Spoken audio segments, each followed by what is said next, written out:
welcome to my first ever apartment all by myself. I am so excited to live here, and I'm even more excited to finally not have roommates for like the first time in my life. My apartment is a studio, so this is the main room in the apartment, which I would currently describe as having a bit of a hoarder chic aesthetic. I moved into this apartment 2 full months ago, but I was way too busy taking finals and then promptly having a post-grad existential crisis to properly unpack. Anyways, what I'm really excited for in this apartment is this absolutely gorgeous window, and for the first time in my life, hardwood floors.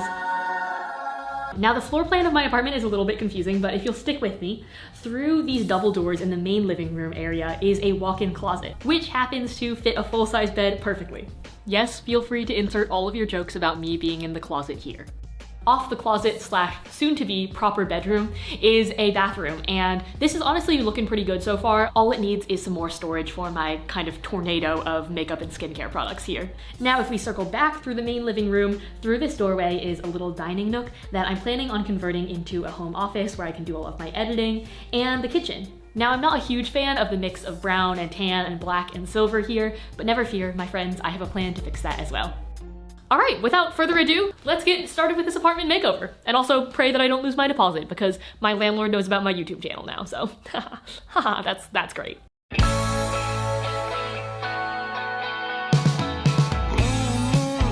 shampoo, come and save me. I've been missing Lady Luck ever since she started hating. I've been waking up too early. I miss our crazy hazes in the middle of the night. Watch the stars from different places. So the first step in my apartment makeover was hunting for some dead people furniture. Luckily for me, turns out the dead people in my neighborhood have very good taste. So here's what I picked up. First, I got this dresser for $30, which is so beautiful, I'm actually gonna feel kind of bad putting my period underwear in it. I got these armchairs for $80 each, which kind of look like a taxidermy of your grandma's carpet, but fuck it, I like them. I also thrifted this chair last year, and it is still my favorite piece of furniture I've ever found, so I'm definitely keeping it despite the fact that I now am outnumbered by armchairs 3 to 1 inside my own apartment. Honestly, my armchairs could beat me up in a fight if they wanted to. I got this vanity for $40. I wanted at least one lighter color piece of furniture to help kind of open up the apartment and make sure it wasn't too weighed down with dark wood furniture. I got this mirror for $10 because I have a kink for vintage gold mirrors and I don't know how to stop. I picked out a bunch of vintage cups and mugs for like $1 to $2 each and filled them with some baby plants. And last but not least, I got this solid wood desk in the sale section for $1. This desk was literally $1. I shit you not, $1. I probably already said it in the voiceover, but I will say it again. This desk cost me $1, quite possibly the best deal since the Louisiana purchase. Granted, this desk, like pretty much any furniture that you thrift, is gonna come with a couple scratches and chips in it, so we're gonna give this baby a quick little facelift. So first, to fill in the scratches, I bought these wood markers from Home Depot. They're basically brown markers that you can use to color over the scratches in the wood to make them match the stain of the rest of the desk and make them less noticeable. Then I wiped on a wood finish. I like to think of it as a nail polish top coat for furniture. It kind of just makes everything look shiny and new and further reduces the texture of any scratches. And there we go, she's looking, well, not quite brand new, but at least a newer version of old than she was before. Now that we have all of my furniture picked out, we have a nice vintage gold theme going, it's time to get started making over this apartment. I feel like an HGTV presenter every single time I do one of these transitions.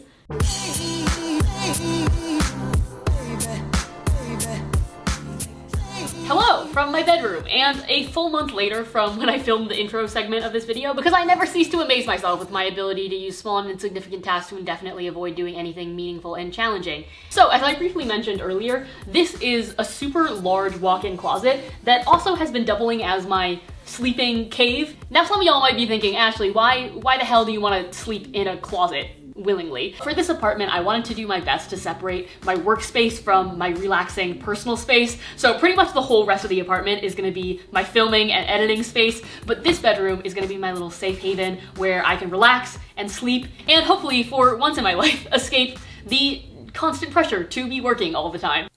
Well, it is 5:37 a.m. the night before I'm putting out this video. I have not slept, so turns out that didn't work. But I do have a nice bedroom, so here's how I made that.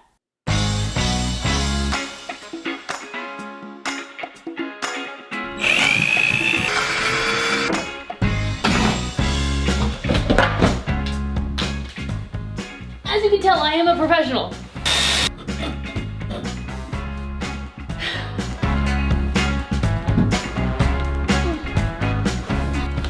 Oh fun, we won an old pair of underwear I forgot I had.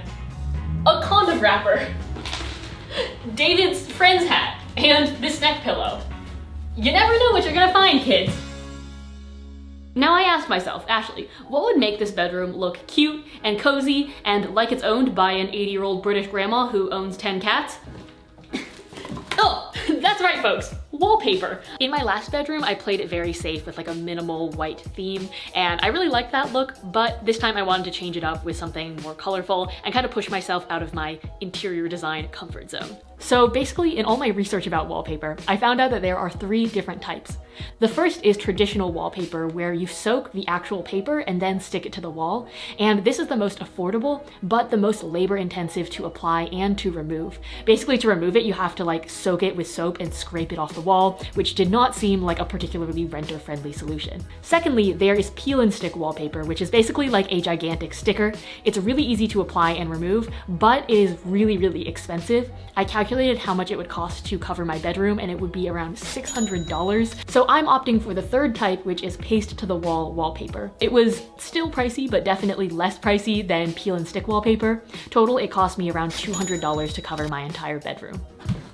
Transitions. I got this special type of wallpaper that you still have to apply with a paste, but once I move out of this apartment because I'm renting, I can just peel it off the wall and it's supposed to come off cleanly in one piece. Fingers crossed it actually works. That's an issue for 1 year from now, Ashley. Good luck taking off all this wallpaper. I feel like I'm making a bread starter and like sprinkling my yeast over the water, except there's just a lot of water, and if I eat this, I will die.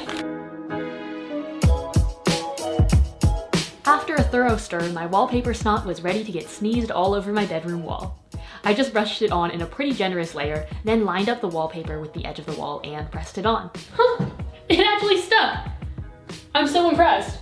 I used this plastic wallpapering tool that I bought for like $2 to smooth out any air bubbles and to crease the wallpaper at the bottom right next to the crown molding. Then I used scissors to trim a straight line across the crease, and voila, 1 strip of wallpaper down, about 100 more to go.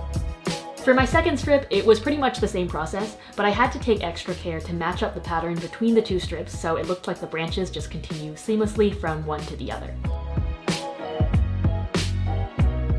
Now, in the middle of this strip, there was a circuit breaker box because this is literally a closet. So I had to use an X-Acto knife to trim around the edges so my wallpaper laid nice and flat against the wall.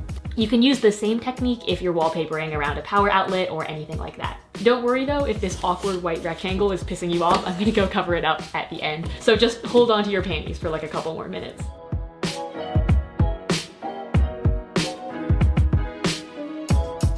My next wallpapering challenge was this awkward corner. Basically, there's this wood panel left over from under where the closet shelf used to be, and oh boy, it is attached to the wall. I tried to pry it off, but I could not for the life of me. So I just had to work around it and smooth the wallpaper around on one side, and then kind of like cut and origami the other side together until it laid flat. It's a little bit confusing, it's not perfect, but you know what? This wallpaper, as Cher from Clueless would say, is like a Monet. From far away it's okay, but up close it's a big old mess. Baby girl, please don't push my luck. Do just what you want, just don't make it tough. Anything you really want to. Can you see this in your touch? We can handle nothing. Ever happen if you want now. Baby girl, please don't push my luck. Do just what you want, just don't make it tough. Anything you really want. I don't know if you guys can see, but up there is a spider. I was gonna say a little spider, but like it's kind of big as far as spiders go, especially compared to me, like absolutely gigantic. I don't know how I'm gonna fend it off. I have been waiting for the past half an hour for this spider to leave. I cooked myself dinner, I drank some LaCroix, I went to the bathroom. Motherfucker's still here. Not to be a stereotype, but I have never removed a bug from my own house. I used to get my parents to do it, and now I normally get David or whoever I am fucking at the moment to do it. But today I'm 21, and I am a grown-ass woman, and I am still fucking terrified. But I'm gonna do it, because I am a strong, independent woman. Ah!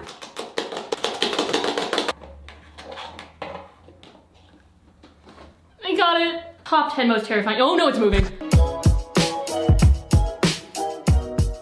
After I finished laying down the final few wallpaper panels, I went back to cover up that circuit breaker with a leftover piece of wallpaper, trimmed it to size, and smoothed it down so it's as not noticeable as possible. It's definitely still noticeable, but like it's not quite so bad anymore.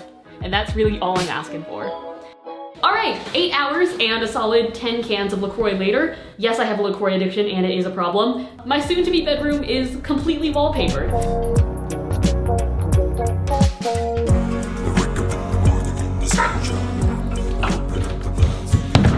Now all that's left is to finally put together my bed frame because David and I broke it like 4 months ago. Unfortunately, it wasn't even in a fun, sexy way. We were literally just moving my bed and we pulled it apart at the wrong angle. So I just have to re-drill a hole in my bed and then I'll finally have a place for this hole to get drilled.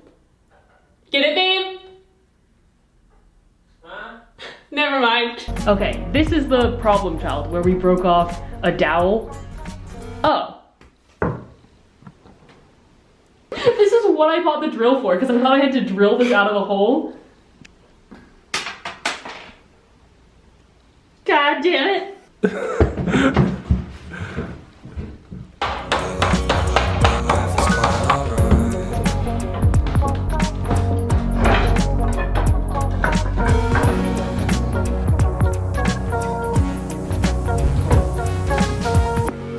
That's actually very soothing to the inside. It's like being inside the womb. Oh!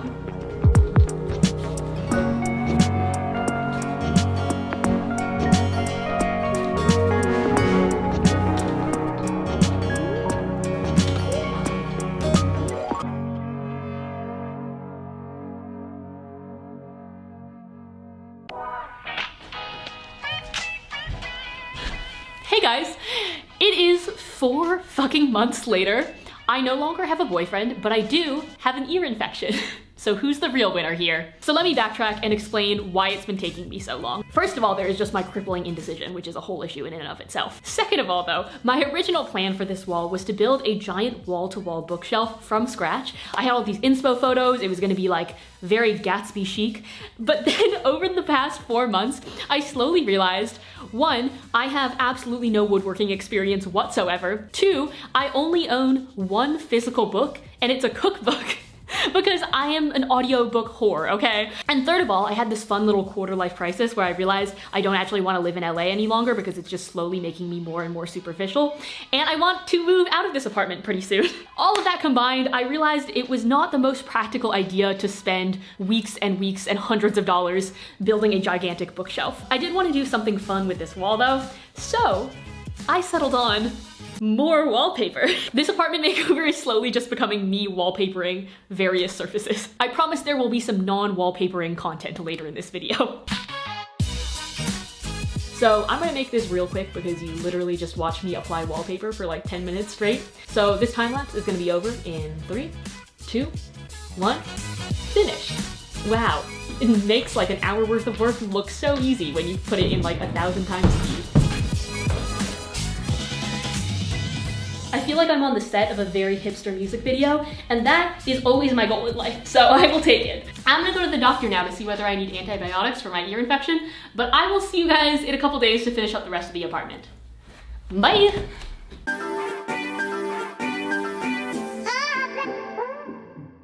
Hello, and welcome to 90 degrees to the left, to my other wall of my living space. It is another 2 months later, but honestly, are we surprised at this point? Not really. At this point, the jury's still out whether I'm gonna finish this apartment makeover before we are all under sea level and humanity no longer exists. They seem to be taking an equally long time. At this point, I've gotten rid of my ear infection and my shitty attitude about being single. So, we love character development. This is the vanity that I thrifted earlier in this video, except I am not gonna use it as a vanity because I'm not actually that good at makeup, and I'm gonna use it as a sewing desk instead. Next, I am finally going to hang up this gold mirror. My friend Damon gave me this mirror when he moved out of LA 2 years ago, and it has been sitting on the floor ever since. But I finally went to Home Depot and I bought drywall anchors, which are this like plastic shell that goes around your screw that latches onto the wall and allows you to hang much heavier objects than just a regular screw. And now we just pray that it doesn't fall down and completely rip out this wall. I also got a stool to rest my buttocks, and the best thing is that it like slides perfectly underneath the vanity, so it doesn't take up any extra floor space. Next, I'm bringing in the big guns with this double-decker clothing rack. I made a whole video about how I built it if you guys want more detail, but to give you guys the quick version, I basically got a bunch of steel pipes from Home Depot, assembled them all together, screwed them into a wood base, and then put wheels on that base. And now I have a giant rolling closet, essentially. Now through this archway, there is a little closet that's about 3 feet wide that holds most of my clothing, but I wanted the opportunity to have a little bit more storage, especially because like my actual closet is now my bedroom. I also just find clothing to be like a really nice decoration in a way. I think it's just because I'm a bit of a fashion nerd, but I love like curating a little palette of clothing and like looking at the textures and fabrics. And that leads me to the most exciting part for me, which is this gold mirror. I have always wanted just like a huge statement mirror for my room, and I'm really happy that I finally got one. We've got our teenage mirror here, and then we have our granddaddy of all mirrors over here. Also, this is gonna sound like the most LA thing ever, but I also wanted a mirror to cover up my heater because it's a little bit ugly and I never actually end up using it. Aesthetics before thermodynamics. Nope. Nice try, Ashley. Nice try. Okay. Actually, let me see whether this looks better with like the clothing rack rotated. I feel like this composition looks a little bit crowded right now. Maybe.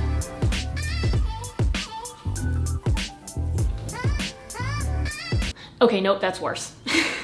Interior designers, please yell at me in the comments and tell me how to arrange my furniture better. Thank you. So anyways, speaking of fashion as decor, I have a bunch of handbags to hang up, and I thought what better way to store them than to just arrange them on the walls like the pieces of art that they are. So I already went ahead and I screwed some screws into the wall, and I'm just gonna hang these by their handles. And last but not least, I wanted a way to cover up the top of the heater unit. So I have a scrap of the wallpaper I used in my bedroom, and I thought it was too beautiful to go to waste. So I'm just attaching it with some magnets onto the top of my heater unit. A word of warning, I would not recommend attaching flammable materials to your heater if you do actually turn on the heat, aka like you don't live in Southern California. So yeah, please do not start a fire because of me.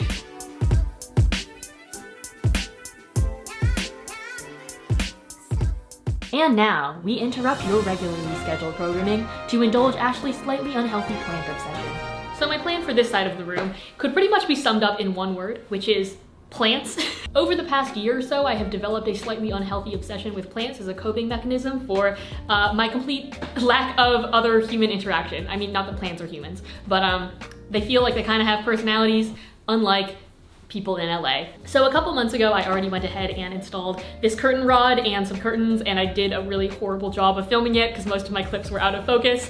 Anyways, I have these curtains now. Now, one thing I'm weirdly excited about in this apartment is having a real windowsill. Previously, I've lived in buildings that were constructed in the 70s or something. They weren't quite as old as this building, so they didn't have this wood frame around the window, and I just love the look of things resting on a windowsill. One day when I like own a house, I want to be able to have a little like reading nook by my window. I think that's like the cutest thing ever, but obviously this is a little bit too small to hold my butt right now. So instead we are gonna fill it up with plants. So I have been saving up kombucha bottles for the past several centuries, and I figured they were actually the perfect width to fit on this windowsill. Also, a fun fact about glass is that even though we associate glass packaging with being much more environmentally friendly than plastic, it actually takes a lot more energy to melt down glass and recycle it than it does plastic. So really the best thing you can do if you buy a product in a glass jar is to reuse the glass. So basically what I've been doing is soaking my bottles in a soapy warm water bath.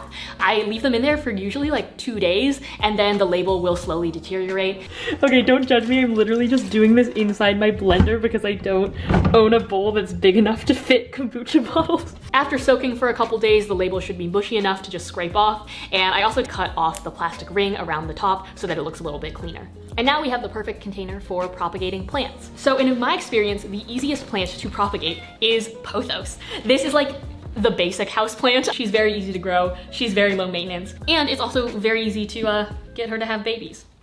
Okay, this is a weird metaphor. I need to stop calling my plants. Anyways, here is how you propagate plants. Take some scissors and cut off 2 to 4 new leaves. You wanna make sure you get a clean amputation. Don't just like rip the limbs off, because that will kind of traumatize the plant and it makes your leaves less likely to sprout. So then I fill up my glass with some water. You can also optionally add some plant food or some rooting powder, which is supposed to help roots sprout faster. But in my experience, pothos, like even in regular water, will start sprouting roots pretty fast, so it's totally not a necessity. And then you just repeat that process for several months on end until you have a small army of plants to put on your windowsill.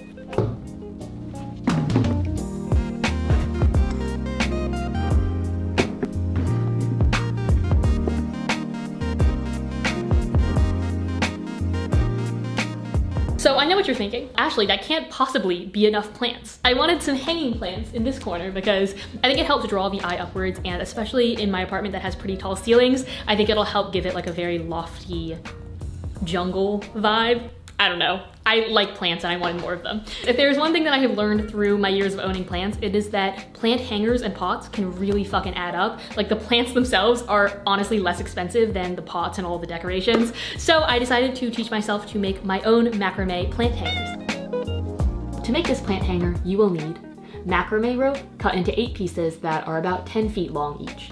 A gold ring. This is optional, but you can buy them for like $2 at Joann's, and I think it's a nice accent. A bit of tape to hold your ring in place while you work, and optional but beneficial, several years of experience making friendship bracelets in middle school. And optional but not beneficial, this terrible haircut. So first up, I'm looping my rope through the ring and pulling down the ends until they're even. If you don't have a ring, you can just fold the rope in half and tape it down here. Next, cut a couple feet of rope and create a little loop. Then wrap the long end around as many times as you can. Thread the end through the loop and then pull the other tail to tighten the loop until it goes inside its like little scarf. Trim off the ends and now we have a neat little knot. Next, separate your strands into groups of 4 so we can get to braiding. To do a 4-stranded braid, you take the rightmost string, pass it over the next string, then under the string after that, then over again. Repeat that process with the new rightmost string. You go over, under, and over. And over, and over, and over. I like to think of it as weaving, but it's just on a super tiny 4-string scale.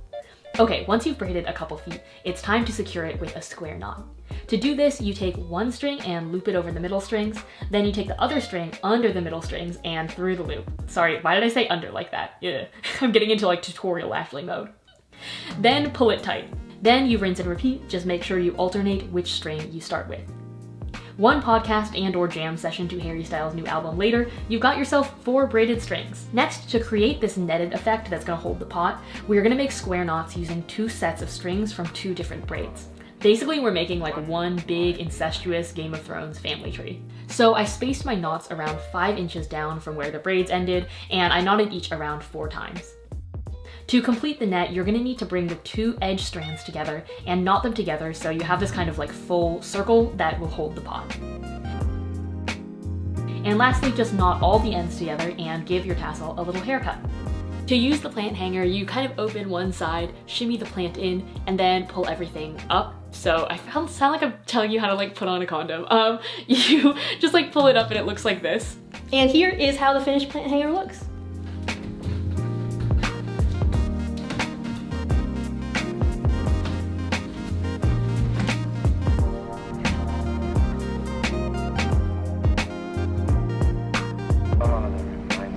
Wonderful idea I had once.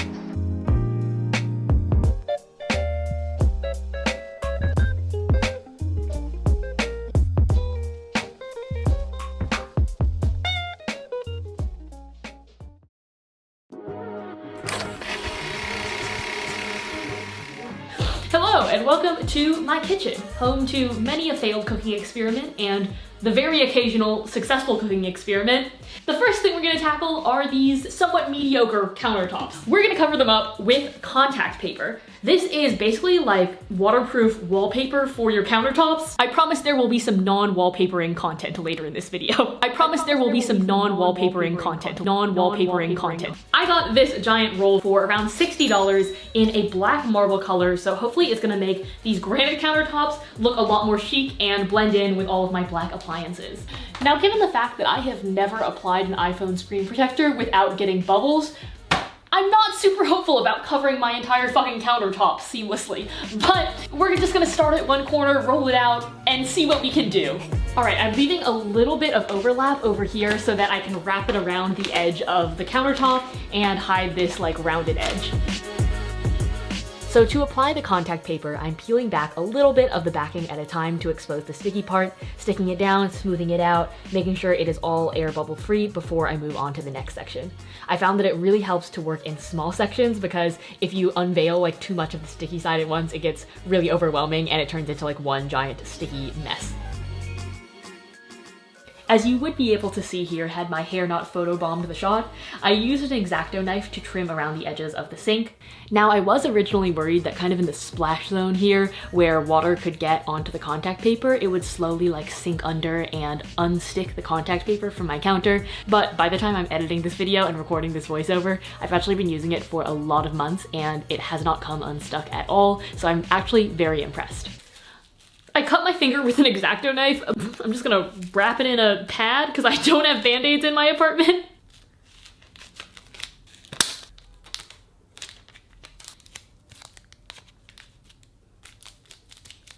This is probably the best DIY in this entire video. Now, the contact paper was looking a bit wrinkly around this rounded nub of my counter, so I blasted it with a hairdryer. Kind of like a shrinky dink, for those of you who like lived through the glory days of the 2000s. As it heated up, it slowly shriveled, so the wrinkles looked less noticeable. So, since we have a relatively thin strip of granite to cover, I figured to make this process a little bit more wieldy, I'm just gonna, is wieldy a word? It's less unwieldy, is what I'm trying to say. I'm gonna pre-cut a thin strip of my contact paper so I can smooth it over. I'm gonna leave a little bit of extra though so I can trim it off at the end. So here I'm just continuing that process, doing some more smoothing, some more peeling, more seriously considering just becoming a contact paper ASMR channel.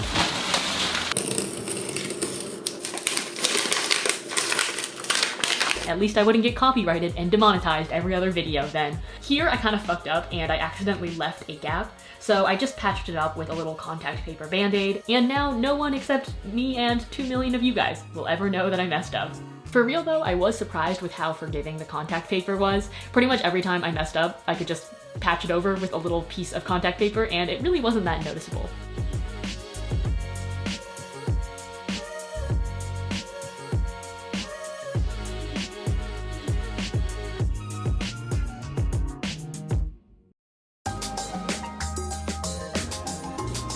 Hello, and welcome to the anus of my apartment. As you guys can probably tell, I am in a bit of denial about how much shit you can reasonably fit at the edge of a sink. Surprisingly, none of my makeup has ever fallen into the toilet, but it does pretty regularly just fall off the edges of this sink. So the main issue here is really just that I need more storage. I got this kind of industrial looking shelf situation as a gift. Only problem is this lighter wood color doesn't match the dark brown cabinets in the bathroom. So here's a quick fix for any wood furniture, thrifted or otherwise, that you want to change the color of. I started by removing the screws and separating the wood panels from the rest of the shelf. Then I lightly sanded the wood to remove the smooth layer of varnish on top and to create a rough surface that the new stain could really sink into. It's kind of like trying to watercolor a piece of paper versus trying to watercolor a piece of packing tape. One is a lot harder than the other. I used some canned vegetables to prop up this plank so I could easily access the sides, and then rubbed on a dark stain and poly. Stain is what colors the wood, and poly is what gives it that shiny finish. Normally they're sold separately, but this is kind of a 2-in-1, like a 2-in-1 shampoo and conditioner, except that it actually works and it doesn't leave your hair super greasy. While I waited for the first coat of stain to dry, I installed this pipe mirror to match the pipe vibe of the shelf, which in retrospect was actually completely unnecessary, but I warned you guys up front, I have a kink for cool mirrors, and I really like this one. And I also spent an embarrassingly long time trying to assemble this laundry hamper. Why are there like 70 different parts? It's a fucking laundry hamper. I should definitely be reading the instruction manual, but the frickety dickety?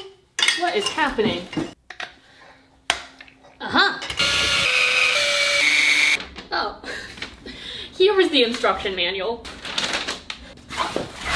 And by far the best thing about this hamper is this. A perfect fit for my door. All right. right, now that my shelves are all dry and nice and stained, they honestly look so much glossier and nicer than before. I'm gonna screw them back onto the shelf and then we can install the shelves. I don't have a friend. I have to tell everybody about myself. In a little while. All right, I guess this is our last room in the apartment makeover. So I'm gonna take a couple weeks to a couple months to put the finishing touches on this place, do all the styling, shelves, plants, I don't know, finally fucking clean my shower. So I'll see you guys then for the apartment tour. Although I guess for you, technically it's not a couple months. Technically it's coming in 3, 2, 1. Hi, Architectural Digest. Welcome to my Los Angeles studio where I live with myself, my 51 plants, and the voice in my head that tells me I'll never be good enough. Come on in. Oh, what's that? You're not a real camera person, you're just my own hand that I edited in to make it look like somebody was knocking on my door? Let me show you around.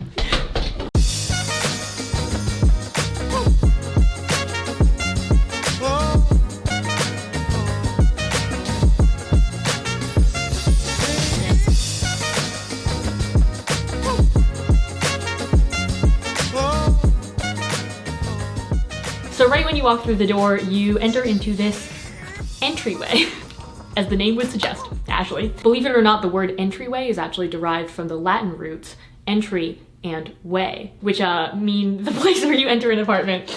This apartment tour is off to a great start already. I of course have a mirror to check my face before I go out of the apartment to make sure that I'm not like covered in boogers or anything like that. And I also have the closet that I didn't turn into a bedroom. This one holds most of my clothes and my lighting equipment when I'm not using it. And in my never-ending mission to stuff as much clothing into this apartment as possible, I've hung up some hooks for my most worn purses, and I also have some shoes lining the hallway over here. So in the main living area, let's start off with the living room, which is the physical embodiment of how I socialize, which is to say, with a maximum of 2 people at a time and preferably at least 2 feet apart. Bonus points if both the people are actually just vintage armchairs and I don't have to talk to them at all. Literally every single person who comes into this apartment, including the plumber for my building, makes fun of me for these armchairs because it just makes it so obvious that I don't have a lot of friends. I make fun of myself for it a lot, but in reality, I have come to peace with it and the fact that I just like interacting with like one human at a time or just being by myself. So there wasn't a whole lot of point in spending a lot of money on a couch and dedicating a lot of space in the apartment to it. And at the end of the day, I do like my little armchair buddies. I think they're cute. Since the armchairs are so bulky, I went with a really minimal table that's just large enough to fit a book, a cup of coffee, a plate of objects that have absolutely no purpose whatsoever but look kind of aesthetically pleasing. Wonderful idea I had once. Next to the living room area are these double doors, which normally I keep closed during the day so that I have more of like a clean living room area, but during the nighttime, we open them up and it leads to my bedroom. You can also enter through this door, but I figured the double doors were more dramatic. Also, just like, look at how many fucking doors are in this apartment. It's absurd. Anyways, come on over. Welcome to where the magic happens. And by the magic, I mean hours of listening to my next door neighbor have sex through this incredibly thin wall. Sex noises aside, this really has quickly become my favorite room in the apartment. I have never had a place that feels so cozy and comforting and like intimate. One of my friends described this room as a vintage sex dungeon, which is really my entire brand, to be honest. Something feels really nice about being able to close the entire world away and just have a little dreamy space for myself. I don't know. I spent a lot of nights like looking up at the ceiling and tracing all the wallpaper, and it's just a really nice place to get like reflective and to relax. Even though the space is really tiny and it did get like very, very sweaty during the summer, and I honestly think I lost a good number of brain cells. The remaining brain cells that survived me burning a brick pattern into styrofoam and inhaling the fumes from my last apartment makeover, I lost some of those overheating in this incredibly badly ventilated corner of the apartment over the summer. But then I got some fans going, I got some crosswinds. I think I was able to salvage at least 2 of my last few brain cells. In this corner, which is literally the only floor space I have in this closet slash bedroom that isn't taken up by my bed, I added this dresser that I thrifted. I love how the gold leafy shape of the handles kind of matches with the gold leaf motif. A leaf motif? Dr. Seuss is quaking. The leaf motif on the wallpaper. Now, figuring out a lighting setup for this bedroom was a little bit weird because it's a closet. in case I haven't mentioned that already. So there are no outlets in this room, and the only light that I had was this weird little bulb that was screwed into the wall. It doesn't even come with a light switch, so the only way you can turn it on and off is to unscrew and re-screw in the light bulb every single time you want to use it. So my solution was to sell all of my data to a device that listens to me nonstop in my own home in exchange for a minor convenience of being able to turn on this light bulb. Hey Google, turn on my bedroom. Sure, turning 2 lights on. Look at that! Totally worth all of my privacy. Basically, I installed a Philips Hue bulb, which you can control over your phone or a smart device in my case, and more importantly for me, you can also create custom colors on it, which is really exciting because I love like setting a mood. I love a cool lighting scheme. It's been really cool for videos, and also as always for sex. An unexpected bonus of this bedroom has been the fact that it is the only part of my apartment that you can't see from the street. For those of you who don't know, my apartment is on ground level, so people can just look into my window and see me here. It's been nice to have a place where I can have sex without people on the street hearing and seeing me, and instead it's just this guy who can hear everything.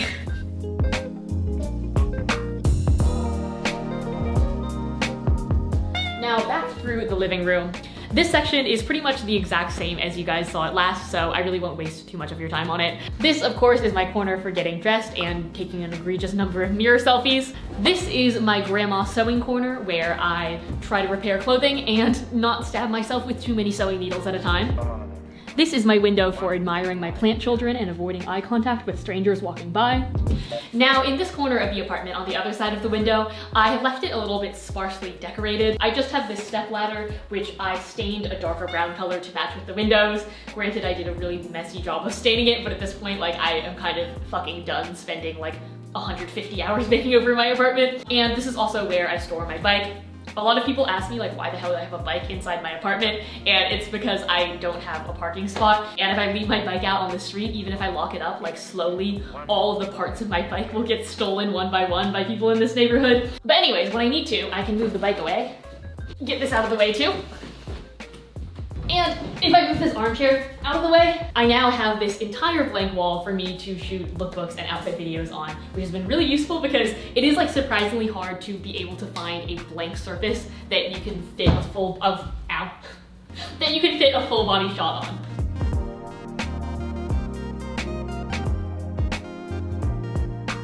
Oh, that reminds me of a wonderful idea I had once. So this is the corner of my apartment where I probably spend the most time, although I don't think I've really shown you it so far in this video. I did film myself putting together this part of the apartment, but I was a year younger at that point and just trying way too hard to be funny. I got this faux cowhide rug. Yes, it is faux, so vegans don't unsubscribe.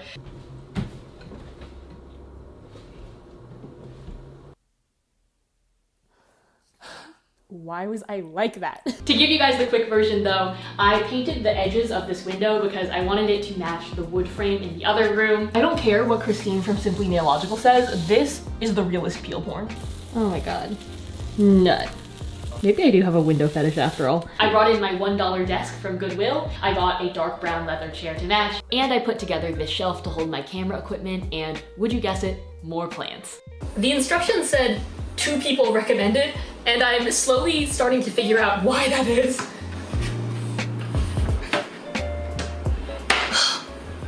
We're in, ladies. For this office, I went for a very like old man, dark wood type of vibe. I wanted my office to look like it was owned by the type of man who would call me Oriental, you know? Oh, and I was finally able to buy a desktop computer, which has been an absolute lifesaver when I'm editing a video that has like 16 hours of footage, like this one. So yeah, overall it's not a bad place to spend most of my time, and it is conveniently right next to snacks in the kitchen. Speaking of, at last, back in the kitchen where I belong. So last time you guys saw the kitchen, I had just applied the contact paper, but I decided to add a couple of finishing touches to make it feel a little bit more homey. I have this knife rack where I can, you know, cook things, stab an intruder. The choice is yours. Real talk though, somebody keeps knocking on my door at like 3 a.m. and they won't go away for like an hour. So I legitimately have grabbed this knife in the middle of the night and just like stood by my own door waiting for them to go away. Hashtag just girly things. You never know when you're gonna die in your own apartment, and you're constantly afraid that men are gonna kill you. Great. For some additional storage, I added this industrial kitchen rack, and I also just like the look of my pots and pans hanging up. Granted, my pan did look a lot more aesthetically pleasing when I originally bought it, but now it is just like completely covered in burned food. It's very rustic chic, let's call it. Oh, one weird quirk though of this kitchen is that the refrigerator opens the wrong way. I was not kidding about my LaCroix addiction, by the way. To end on perhaps the most anticlimactic note of all time, here's my bathroom. It looks like a bathroom. Since the last time you saw it, I added a couple plants, one of which is absolutely thriving, living her best life, one of which is really struggling this year, but so have I, so I don't blame her. Maybe 2020 will be your year, buddy.